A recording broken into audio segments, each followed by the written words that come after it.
Hello, in front of me I've got Subaru HV. In this video I'll show you how to manage Android Auto or Apple CarPlay. In the beginning, prepare the USB cable and connect it to the car free USB port. Once it's connected, connect it to your smartphone.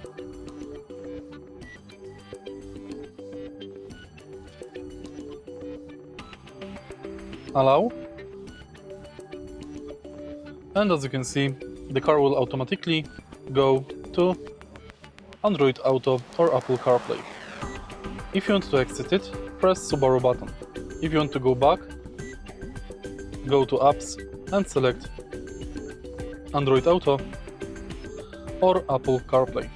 Thanks to phonecasting, you've got access to your messages, phone, music, maps,